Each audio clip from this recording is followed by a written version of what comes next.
Hello from Copenhagen and welcome to my first web blog from the COP15 United Nations Climate Change Negotiations. It's early Sunday morning and it's a fairly quiet day negotiation-wise, which gives everybody a chance to catch their breath after a week so far of negotiations. I arrived in Copenhagen at the end of the first week. Yesterday I attended Agriculture Day and a Rural Development Day, which brought together about 300 farmers and rural policymakers and scientists to bring together a clear message on what the farm sector would like to see come out of these negotiations for agriculture. While that was going on, there were tens of thousands of people assembling in the middle of Copenhagen to march on the Bella Centre where the negotiations are being held and protest and demonstrate their desire for a strong and ambitious climate change deal to come out of these negotiations, which conclude at the end of this week.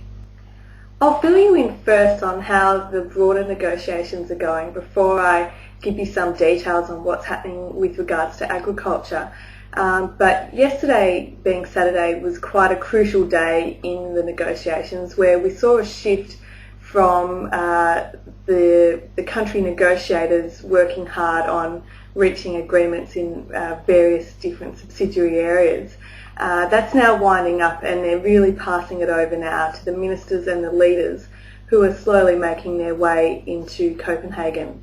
That means that we'll go now from negotiations on quite technical, detailed levels to really a political negotiation where it's up to the leaders to make some pretty big decisions outside the more structured, formal negotiating process that's been happening today. I hope to be catching up with the Minister for Climate Change, Penny Wong, later today, but we journalists understand that she's been having some informal discussions with other ministers led by the Danish climate change minister, and those discussions are to ascertain where the negotiations are on track and where a decision can be made in some areas and where there needs to be some political intervention to see a deal happen.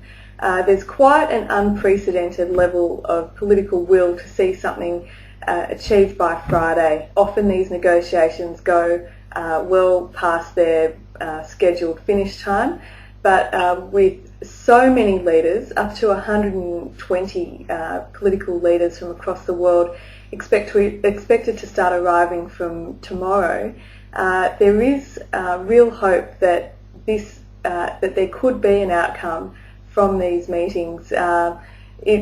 It seems that a legal or a legally binding treaty probably won't be achieved. However, a political agreement that will set some targets, some reduction benchmarks and a bit of a timetable for action could be a likely outcome. Earlier yesterday I attended quite a historic meeting of farmers and rural leaders at what's known as Agriculture and Rural Development Day.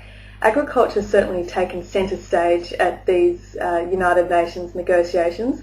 Never before has agriculture been elevated in such a prominent position. The meeting was held in conjunction with the COP15 negotiations, but it was at the Copenhagen University, and there on the up for discussion were just what agriculture can offer to the global effort to reduce greenhouse gas emissions. Obviously there was debate about, as we have in Australia, just how much agriculture does contribute to climate change. There weren't really the discussions about whether climate change is real or not.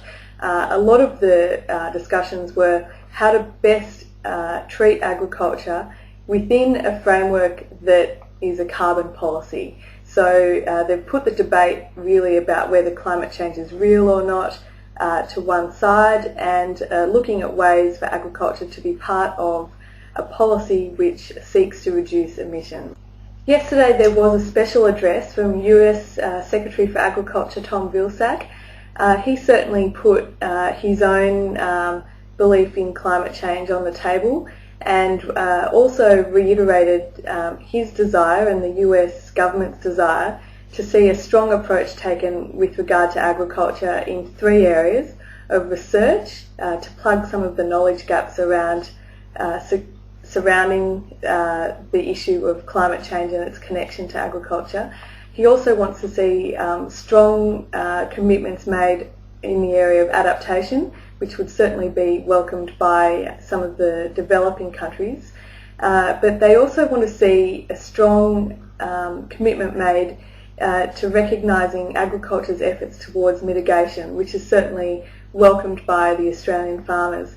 Now, a lot of the discussion has been that while agriculture might make up a big proportion of overall emissions, worldwide the sector accounts for about 14% of global greenhouse gas emissions. The theory is that perhaps a quarter or 25% of the mitigation efforts could be solved by agriculture. Now, if that message can get through to the negotiators this week, there could be a very strong outcome in favour of the sector.